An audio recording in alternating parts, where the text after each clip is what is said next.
दो चार शब्द।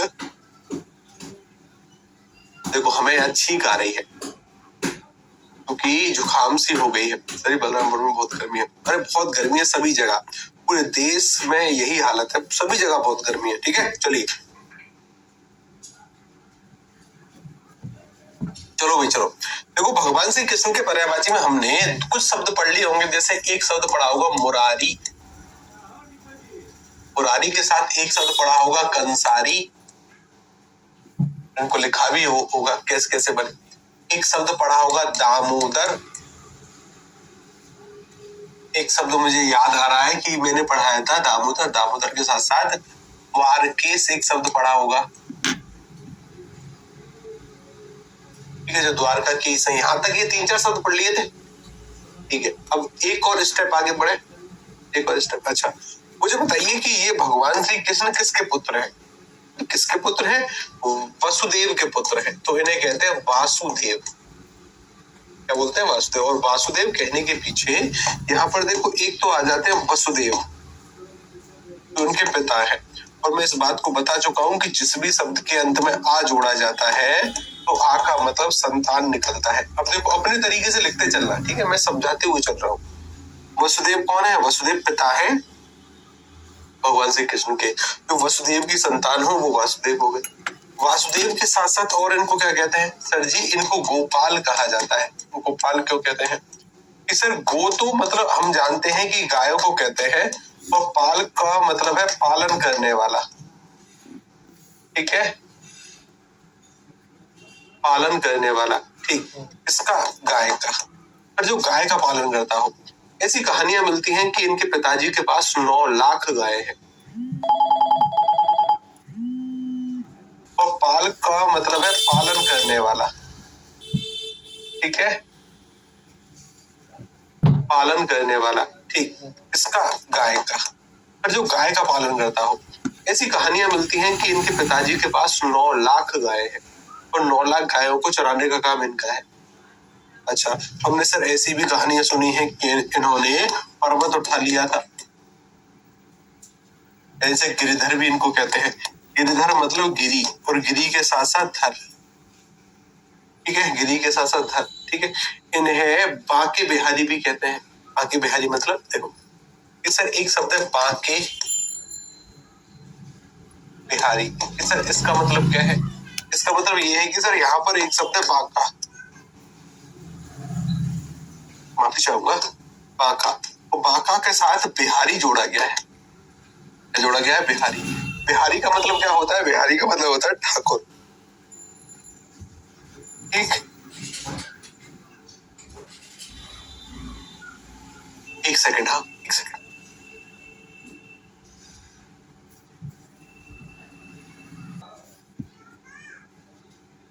Hello hello hello hello hello hello hello hello hello hello hello hello पीछे तो देखो, पीछे देखो गुरुजी, आवाज नहीं आ रही। बस यही खामियाजा मुझे कभी कभी भुगतना पड़ता है कि जब कि कमेंट ना देखने का यही एक परिणाम है। ठीक है चलो अब आ रही अब हो गई शुरू। अब आ गई, अब आ गई। ठीक है ना। अब देखो इनको क्या बोलते हैं? इनको चक्रधर भी बोलते हैं। चक्र क्या है? एक प्रकार का अस्त्र है। अभी मैं ये बता रहा था कि अस्त्र किसे कहते हैं और शस्त्र किसे कहते हैं। ठीक है के लिए एक एक्स्ट्रा जानकारी, अस्त्र और शस्त्र। अस्त्र का मतलब क्या है? ऐसे हथियार जो दुश्मन पर फेंक कर प्रयोग किए जाए, हम क्या कहते हैं? फेंक कर मतलब जैसे आपने कोई भी हथियार है आपके पास, आपने फेंक कर मारा तो वो अस्त्र है। और ऐसे हथियार जिनका युद्ध क्षेत्र में हाथ में पकड़कर उनको प्रयोग करें, हाथ में पकड़कर प्रयोग किए जाए। हाथ में पकड़कर मतलब अभी तलवार चलाई है, ठीक है, तो तलवार का एक सिरा हम हमारे हाथ में पकड़ते हैं, दूसरे सिरे से मारते हैं ऐसे।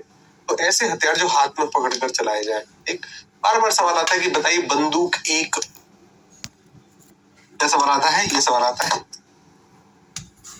बंदूक एक उपयोगी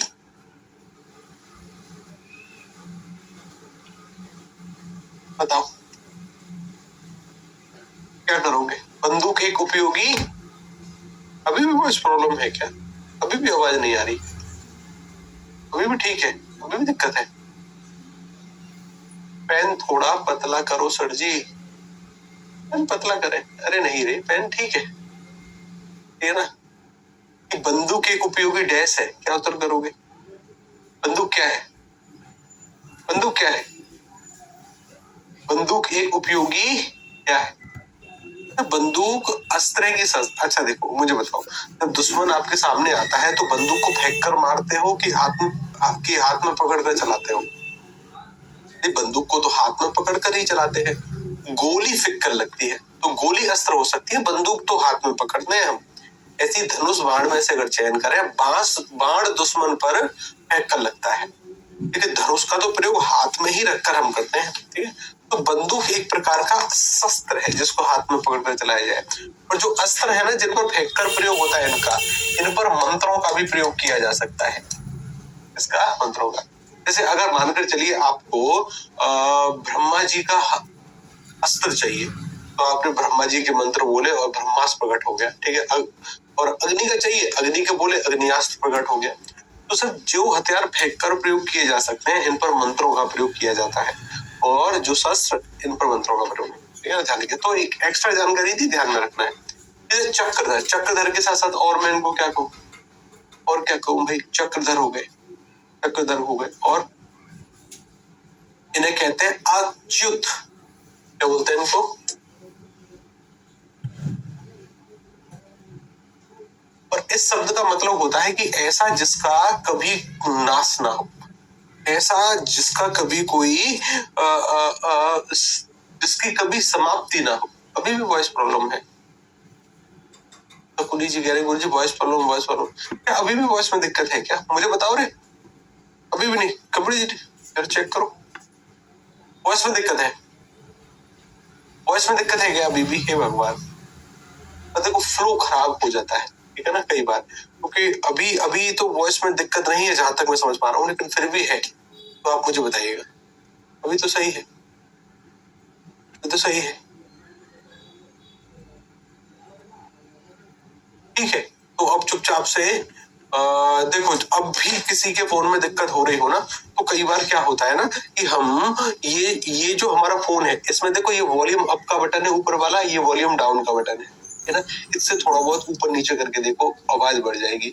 फिर भी अगर आवाज ना आए तो ये जो हमारा माइक होता है, मतलब ये जो स्पीकर होता है ना, स्पीकर में बहुत सारी गंदगी भर जाती है, बहुत सारी धूल आ जाती है, तो इससे आवाज नहीं आ पाती। तो कई बार एक काम करो, कहीं से 10 रुपए का जुगाड़ करो। 10 रुपए का, 10 रुपए का, और 10 रुपए लेकर मार्केट जाओ, अभी सारी की सारी गंदगी ठीक हो जाएगी।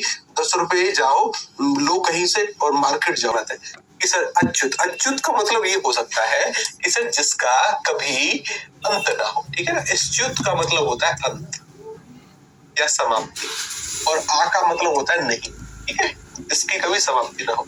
इसके बाद क्या अभी मैं इसको हटा दूं? हमें जगह चाहिए। अभी के लिए सर मैं हटा रहा हूँ, बस मैंने एक जानकारी मात्र दे दी, अस्त्र और शस्त्र क्या है, ठीक। किसी का सवाल था कि सर जी भाला, ऐसे सवालों को अंत तक, मतलब अंत में पूछे जाने का प्रयास करना। भाला, अच्छा आपने एक बात सुनी होगी कि नीरज चोपड़ा ने 90 मीटर के आसपास भाला फेंका। भाला फेंक प्रतियोगिता होती है, भाले को फेंक कर प्रयोग किया जाता है, भाला फेंक प्रतियोगिता होती है। तो ऐसा हथियार जिसको फेंका जाएगा उसे अस्त्र कहते हैं। भाला एक प्रकार का अस्त्र है, किसी भी परीक्षा में आ जाए अस्त्र कर देगा। क्या कर दोगे? अस्त्र। भाला क्या है? भाला सर एक प्रकार का अस्त्र है, ठीक। आगे बढ़ो। अगर मैं आपसे और बातचीत करूं, थोड़ा बहुत और आगे की तरफ, अच्युत हो गया, ठीक है साहब, यहाँ पर ये हो गया, यहाँ पर ये हो गया, आगे बढ़े, ठीक है। अच्युत के साथ साथ सर इन्हें बोलते हैं, इन्हें वासुदेव हो गए, अच्युत हो गए, इन्हें गोपाल, गिरिधर। इनके लिए एक शब्द और चलता है, पीतांबर। काफी इंपोर्टेंट शब्द है पीतांबर, दो प्रकार से बना है सर। यहाँ पर एक है पीत, और पीत के साथ हम क्या जोड़ रहे हैं? अंबर। पीत का तो मतलब होता है पीला, और अंबर का मतलब सर वस्त्र और आकाश दोनों होता है, लेकिन यहाँ पर इसका मतलब वस्त्र है। जिसको पीले कपड़े पहनना बहुत पसंद है, वो कौन है? वो कौन है? भगवान श्री कृष्ण, ठीक है ना। अच्छा, विष्णु जी भी है, इनको केशव कहते हैं। क्या बोलते हैं इनको? केशव। तो सर केशव जो शब्द बना है ना, वो किस तरीके से बना? ये सब शब्द ऐसे तोड़कर नहीं बना है। इस शब्द का एक ऐसा ही अर्थ निकलता है जिसके घुंघराले बाल हो, जिसके घुंघराले बाल हो उसे हम क्या बोलते हैं? उसे केसव बोलते हैं। कि कई बार आपके बचपन में देखा होगा बहुत सारे बच्चों के ना लट पड़ी होती है। लट मतलब घुंघराले छल्ले छल्ले जैसे वाले बाल होते हैं। मेरा छोटा भाई था, उसके अभी भी बाल, यानी वो लगभग अभी है 27 साल का, ठीक है, और अभी भी उसके घुंघराले बाल है। मुझसे मात्र 1.5 साल छोटा है, तो उसके अभी भी छल्ले वाले बाल हैं। अच्छा, इनके बाल अच्छे, हाँ बिल्कुल आपने सही कहा। केसव, केसव शब्द का मतलब क्या है? अच्छा, एक शब्द और आता है माधव, आता है माधव। माधव शब्द का मतलब होता है जिसने मूल रूप से एक मधु नामक राक्षस था जिसका वध किया था। इन्हें मधुवारी भी कहते हैं, ठीक है ना, जो मधु नामक राक्षस का वध किए हुए हैं। तो माधव शब्द ऐसे ही आप नोट कर सकते हैं। इसका वैसे कोई अर्थ निकलता नहीं है कि हम इसको तोड़कर बता नहीं सकते आपको, वो टूटेगा ही नहीं शब्द। ठीक, तो 1 2 3 4 5, इसके साथ साथ 6 7 8 9 10 11 12 13 शब्द बहुत हो गए। आगे बढ़ो। आगे बढ़ने पर सर हमें अगले जो व्यक्ति मिलते हैं उनका नाम है अर्जुन। अक्सर परीक्षा के चर्चित बिंदु बनते हैं अर्जुन, ठीक है ना, वो पूछे जाते हैं। अर्जुन, अर्जुन को ध्यान दो। अर्जुन को क्या कहते हैं? किसके बेटे अर्जुन? अर्जुन है सर कुंती के बेटे। तो सर क्या मैं इनको कुंती सुत कह दूं? कुंती सुत कह दूं? हाँ सर कह दो ना कुंती सुत। सर यहाँ पर एक है कुंती है और कुंती के अंत में सुत जोड़ा गया है, और सुत शब्द का मतलब क्या होता है? पुत्र। क्या होता है? पुत्र। और पुत्र को ही नंदन कहते हैं, पुत्र को ही तनय कहते हैं, पुत्र को ही आत्मज कहते हैं, ठीक है ना। क्या कहते हैं? आत्मज। ये सभी शब्द अगर यहाँ पर आ रहे हैं कि अगर मैं कुंती नंदन कह दूंगा तब भी अर्जुन होंगे, युधिष्ठिर भी होंगे, भीम भी होंगे, नकुल सहदेव भी होंगे। लेकिन अच्छा, नकुल सहदेव दूसरी वाली पत्नी के हैं, ठीक है ना, तो यानी जो भी कुंती के हैं, जो भी कुंती के हैं, वो सभी का पर्यायवाची ये बनेगा जो भी कुंती के पुत्र हैं। लेकिन ज्यादातर अर्जुन के पर्यायवाची आते हैं तो सभी मूल रूप से अर्जुन के हो जाते हैं। अच्छा, अब मैंने सभी शब्द अलग अलग तरीके से लिखे नहीं है, लेकिन आप समझ गए होंगे कि अगर कुंती तनय कहूंगा तब भी अर्जुन होंगे, कुंती आत्मज कहूंगा तब भी यही होंगे, ठीक है ना। इसी तरीके से सर ये पांडु के भी बेटे हैं। और पांडु कौन है? ये सब पांडु है इनके पिताजी। अगर मैं यहाँ पर कह दूंगा सर पांडु और नंदन का मतलब क्या होता है? नंदन का मतलब बिल्कुल यही होता है जो कि आप समझ रहे हैं, यानी पुत्र। नंदन का मतलब क्या होता है? पुत्र। यानी सर पांडु के अंत में अगर इतने सारे शब्द जोड़ दूंगा भी अर्जुन के पर्यायवाची, ठीक है सर। इसके बाद अर्जुन के लिए और भी कई सारे शब्द निकलते हैं। कुंती का एक नाम है प्रथा, तो अर्जुन को भगवान श्री कृष्ण प्यार से बोलते हैं पार्थ। और पार्थ शब्द कैसे बना है कि सर यहाँ पर एक शब्द है प्रथा। प्रथा किसे बोलते हैं? कुंती को। किसे बोलते हैं? कुंती। और इसके अंत में आ जोड़ा गया है और आ का मतलब होता है संतान, जो प्रथा की संतान है। और प्रथा कौन है? पृथु की पुत्री है। किसकी पुत्री है? पृथु। अच्छा, तो प्रथा कुंती हो गई, आ मतलब संतान, जो कुंती की संतान है वो पार्थ। पार्थ कुंती के सभी पुत्र है, लेकिन मूल रूप से भगवान श्री कृष्ण अर्जुन को बुलाते हैं पार्थ। अर्जुन के सर ये पर्यायवाची हो गए। इसके साथ साथ थोड़ा सा अगले पेज पर अगर हम चले तो कुछ और शब्दों को लिखो। देखो, आपने कहानी सुनी है इस अर्जुन जब युद्ध करते हैं ना तो इतने भयंकर तरीके से युद्ध करते हैं, पूछो मत। धनुर्विद्या में पूर्णतः कौशल उनको हासिल है, तो उन्हें कहते हैं धनंजय, ठीक है। और धनंजय शब्द का मतलब आप सभी जानते हैं कि सर यहाँ पर इसका एक मतलब है धनु, और धनु के साथ जय को जोड़ा गया, तब जाकर धनंजय शब्द बना है। मूल रूप से इसका अर्थ है जिसने धनुर्विद्या पर महारत हासिल कर ली है। इसके ही और पैरेलल पर्यायवाची चलते हैं, इन्हें ही बोलते हैं धनुर्धर। क्या बोलते हैं इनको? धनुर्धर सर ये कहे जाते हैं, ठीक है। इनके धनुष का नाम है गांडीव, तो सर इनको बोलते हैं गांडीव धर। और गांडीव धर के कहने के पीछे का क्या मतलब है कि सर हम जानते हैं कि गांडीव एक प्रकार का धनुष है और धर का मतलब होता है धारण करने वाला। जिसने गांडीव नामक धनुष को धारण किया है वो अर्जुन है। आपने ये भी कहानी सुनी होगी कि जब युद्ध हो रहा था महाभारत का, उस महाभारत के युद्ध में अर्जुन के रथ की रक्षा हनुमान जी कर रहे थे। वो कहानी इस वजह से प्रचलित हुई कि अर्जुन युद्ध में एक रथ लेकर चलते हैं और उनके रथ के ऊपर एक तिरंगा सा लगा है, एक झंडा लगा है, जिसके ऊपर एक वानर छपा हुआ है। मतलब कि सर इनको बोलते हैं कपी ध्वज। क्या बोलते हैं? कपी ध्वज। और कपी ध्वज कहने के पीछे का मतलब क्या है कि सर ये रथ में एक रथ लेकर चलते हैं जिसके ऊपर एक झंडा लगा है, एक ध्वज लगा है, जिसके ऊपर कपी, कपी का मतलब है वानर और वानर मतलब हनुमान जी। एक हनुमान जी का चित्र छपा हुआ है।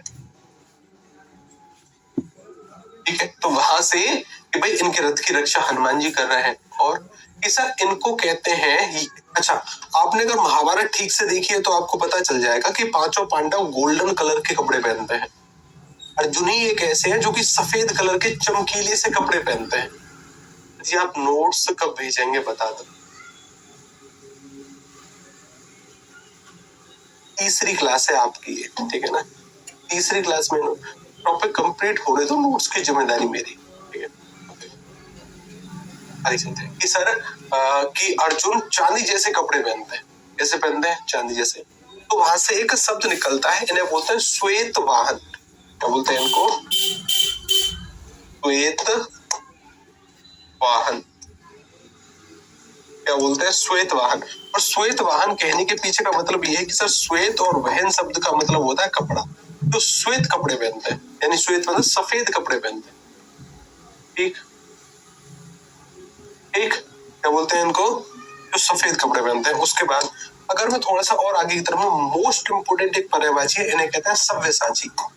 यूपीपीटी यानी यूपीपीसीएस का सवाल था और यूपीआरओ का SI ने भी पूछा। इनको बोलते हैं सर सव्यसाची। क्या बोलते हैं? सव्यसाची। और सव्यसाची का मतलब क्या है? इसको ऐसे ही लिख लो। देखो, सव्यसाची उस व्यक्ति को कहते हैं जो अपने बाएं हाथ से भी काम कर सकता है, यानी दाएं हाथ से तो काम करता है, दाएं के साथ साथ बाएं से भी काम कर ले, ऐसे व्यक्ति को कहते हैं सव्यसाची। क्या बोलते हैं उसको? सव्यसाची। यानी जो अपने दोनों हाथों से कार्य कर ले। अगर मैं अपने दाएं हाथ से लिख पा रहा हूं तो मैं अपने बाएं हाथ से भी लिख लूं। अच्छा, दाएं और बायां पता है ना? नहीं पता है तो सभी लोग मेरी तरफ देखो। देखो अपने लेफ्ट हैंड को, ठीक है, लेफ्ट हैंड सर ये रहा, इसको ऐसे एक आकृति बनाओ। ऐसे एक आकृति बना ली सर हमने, ऐसी आकृति, ऐसी एक आकृति सर हमने बना ली। ठीक है, अब एक फलित आया तो सव्यसाची उसे बोलते हैं जो अपने बाएं हाथ से भी काम कर ले। कैसे कर ले? जो अपने बाएं हाथ से भी काम कर ले, उसे क्या कहा जाता है? सव्यसाची। या फिर आप ऐसे भी लिख सकते हो जो अपने दोनों हाथों से काम कर लेता है। ऐसे तो करता है, बाएं से भी कर ले। नोट्स भी बना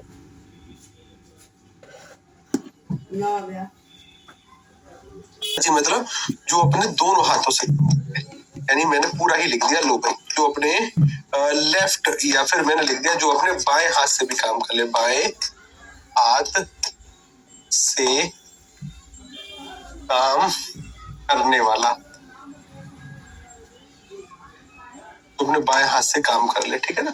एक और स्टेप आगे चले कि सर इन्हीं अर्जुन को भगवान श्री कृष्ण ने अपना ही नाम दिया है। इनको भी कृष्ण कहते हैं। अर्जुन को भी क्या बोलते हैं? कृष्ण। अर्जुन को जिष्णु कहा जाता है। क्या बोलते हैं? जिष्णु। और जिष्णु का मतलब होता है युद्ध में विजय प्राप्त करने वाला। ठीक है, इसको ऐसे लिख लो, युद्ध में विजय प्राप्त करने वाला, जिसको विजय मिल जाए। ठीक है, जिसको विजय मिल जाए, जो विजय प्राप्त करे। इनको किरीटी कहा जाता है। बोलते हैं इनको किरीट या किरीट। किरीट नहीं, किरीटी बोलते हैं। बोलते हैं किरीटी। और किरीटी का बोलते हैं सर जी मुकुट को। और मुकुट धारण करने वाले ये, ठीक है ना? ई का मतलब होता है धारण करना। ई का मतलब क्या होता है? धारण करना। इस पर स्टार लगाना, ठीक है ना? ई का मतलब क्या होता है? धारण करना। ठीक है, इस पर गोला बनाते हुए चलना और जहां पर उपपद में जगह छोड़कर आए ना वहां लिखना। जहां पर भी अंत में छोटी जोड़ी जाए इसका मतलब होता है धारण करना या निहित होना। जिसने मुकुट को धारण किया है, ठीक है, इन्हें बोलते हैं किरीटी। किरीटी इंद्र के मुकुट को भी कहा जाता है। इनके लिए और भी बहुत सारे शब्द चलते हैं। इनको सर हम और बोलते हैं फाल्गुन। ठीक है, अर्जुन को ही फाल्गुन के साथ साथ जब 1 वर्ष का अज्ञातवास हुआ था तो वहां पर इनका नाम पड़ा बृहन लला। क्या नाम पड़ा? बृहन लला। बृहन लला इनको कह दिया गया। बृहन लला के साथ साथ और मैं अगर देख पाऊं अर्जुन के और कुछ पर्यायवाची तो जिष्णु, यही सब इनके पर्यायवाची है। इम्पोर्टेंट है ना, इम्पोर्टेंट है, इन सभी को लिखिएगा, लिख लिए सभी के सभी। हाँ, ये जो ई है ना इसको उपपद में लिखना, जो खाली जगह छोड़कर आए थे हम, और उसमें एग्जाम्पल लिख लेना कि जिसके पास धन होता है ना, बड़ी ई जोड़ने से धनी बोलते हैं उस व्यक्ति को जिसके पास धन है। जिसके पास बल है उस व्यक्ति को बली कहते हैं, जिसके पास दुख है उस व्यक्ति को दुखी कह देते हैं, ठीक है ना। तो बड़ी ई की मात्रा निहित होने के भाव को प्रदर्शित करती है कि जिसके पास बल है बली, जिसके पास धन है धनी, जिसके पास दुख है दुखी, जिसके पास पाप है पापी। ठीक, आगे बढ़ो, आगे बढ़ते हैं सर, ठीक है ना। अर्जुन हो गए। अर्जुन के बाद अगली जो आती है सर वो आती है पांचाली। कौन आती है? पांचाली। पांचाली, अब मुझे बताइए पांचाली का मतलब क्या होता है? किसे कहते हैं पांचाली? किसे कहते हैं पांचाली? किसे कहते हैं पांचाली?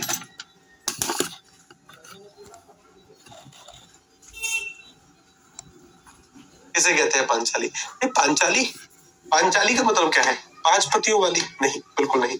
अभी अभी जो उसमें शब्द बताकर आया हूं ना, देखो यहाँ पर एक शब्द है पांचाल, इसके अंत में ई जोड़ा गया है और ई का मतलब होता है निहित होना। सर इसका मतलब यह है कि पांचाल एक स्थान का नाम है, कभी चला था कि जिसके पास पांचाल नामक राज्य है। ये पांचाल नरेश की पुत्री है।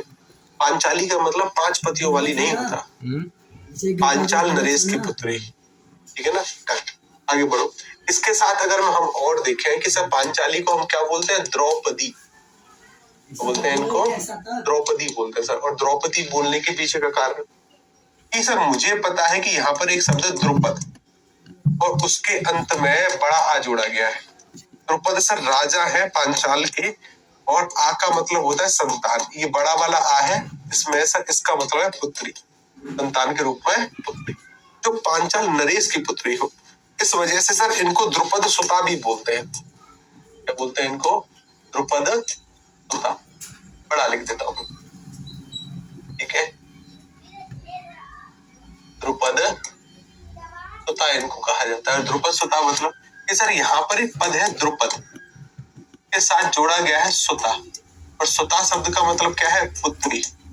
और पुत्री के साथ इसको बोलते हैं तनया, को भी बोलते हैं आत्मजा, इसको बोलते हैं सुता हो गया नंदिनी, इसको नंदिनी भी बोल सकते हैं, है ना। नंदिनी, पुत्री को नंदिनी, पुत्री को आत्मजा बोलते हैं, पुत्री को तनया बोलते हैं, पुत्री को सुता बोलते हैं। यानी द्रुपद के अंत में अगर इतने सारे शब्द जोड़ दूं, द्रुपद नंदिनी कह दूं या बड़े वाली जा का भी प्रयोग कर दूं, इसका भी मतलब होता है जन्म लेने वाली। तो सभी इन्हीं के पर्यायवाची बनेंगे, इन्हीं के पर्यायवाची, ठीक है सर। ये हमें पता चल गया। अब देखो इनका जन्म नहीं हो रहा, जन्म नहीं हो रहा था तो बहुत सारे यज्ञ इत्यादि कराए गए। यज्ञ कराए गए तो सर इन्हें कहा जाता है याज्ञ सैनी, यज्ञ की अग्नि से प्रकट होने वाली। जब यज्ञ कराए गए तो यज्ञ की अग्नि से ये प्रकट होती है ना। अच्छा, यज्ञ सैनी का मतलब लिख लेना, यज्ञ से उत्पन्न होने वाली, ठीक है।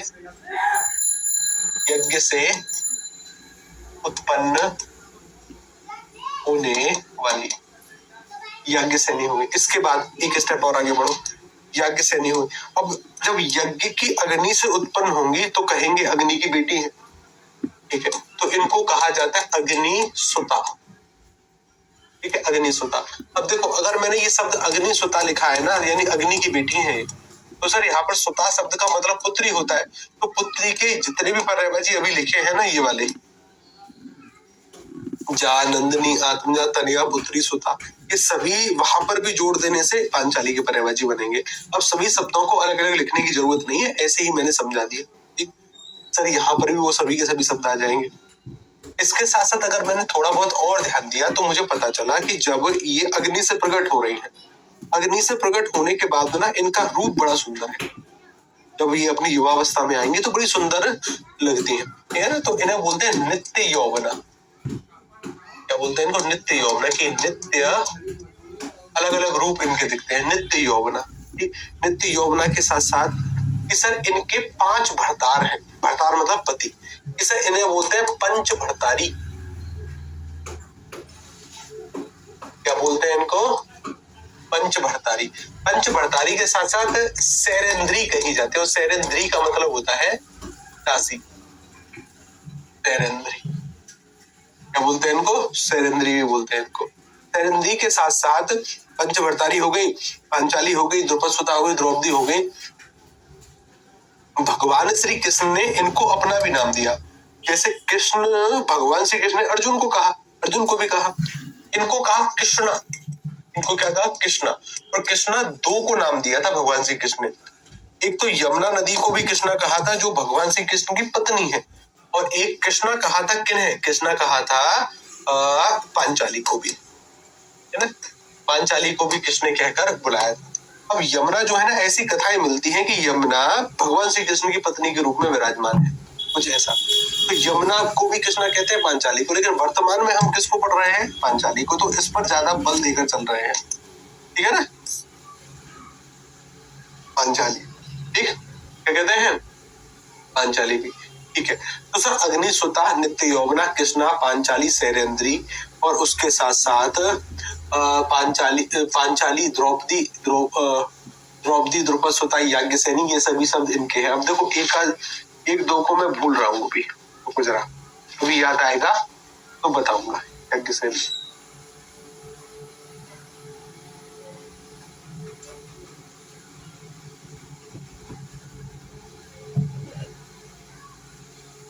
ठीक। अभी कुछ और है जो कि आपको बताने हैं, ठीक है ना? जो कि आपको बताने हैं, 1-2 सेकंड देना मुझे, शायद अगर याद आएगा तो मैं आपको बताऊंगा। अभी के लिए अगले पर चल रहे हैं।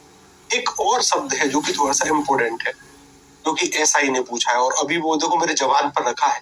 कई बार ऐसी स्थिति होती है कि जो चीज है आपको, जैसे कोई व्यक्ति का नाम आपको याद करना है, जवान पर होता है, लेकिन उस समय बोला नहीं जाता, पता नहीं क्यों, क्योंकि जवान पर ही नहीं आता, लेकिन याद है आपको, ठीक है ना?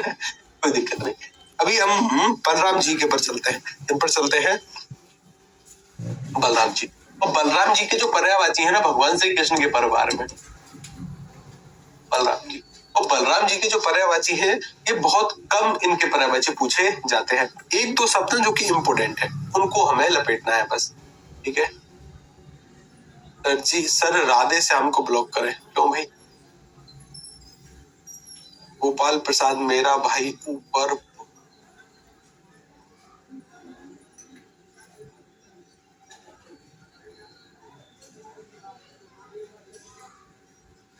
लड़ाई चल रही है कमेंट बॉक्स में, लड़ाई चल रही।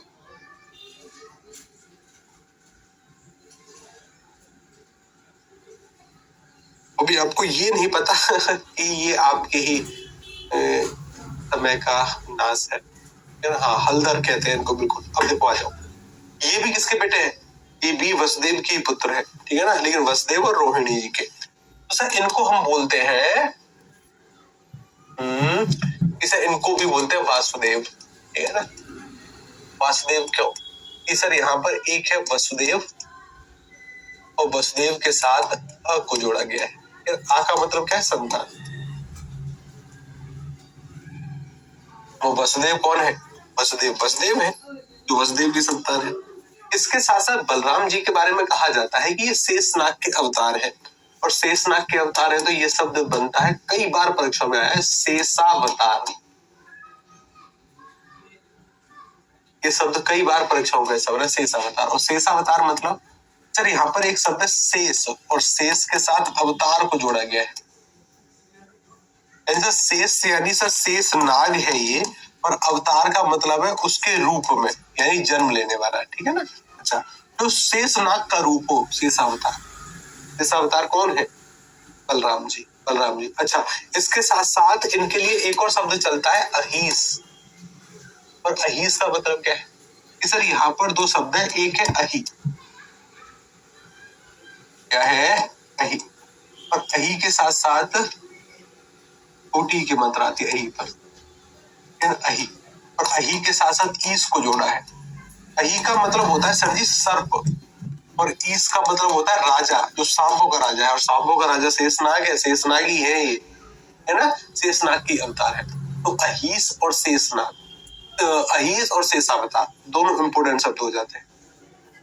अब सर इनकी जो माता का नाम है, जैसे भगवान श्री कृष्ण की माता का नाम देवकी है और यशोदा है, ठीक, इनकी माता का नाम है रोहिणी, तो इन्हें रोहिणी नंदन कहते हैं। क्या बोलते हैं इनको? रोहिणी सुत या रोहिणी नंदन, ठीक है ना। तो सर रोहिणी तो हमें पता है कि इनकी माता है, और सुत शब्द का मतलब होता है पुत्र, जो रोहिणी के पुत्र हो। अब यहीं पर नंदन आत्मा जो तनय शब्द जोड़ने से इन्हीं के पर्यायवाची बनते हैं, ठीक। इसके साथ साथ इनकी पत्नी का नाम क्या है? सर इनकी पत्नी का नाम है रेवती। क्या नाम है इनकी पत्नी का नाम? रेवती। तो सर इन्हें कहते हैं रेवती रमण, ठीक है। सर रेवती कौन है? रेवती है इनकी पत्नी, और रमण का मतलब क्या है? रमण का मतलब है पति। पति का मतलब क्या है? नाथ।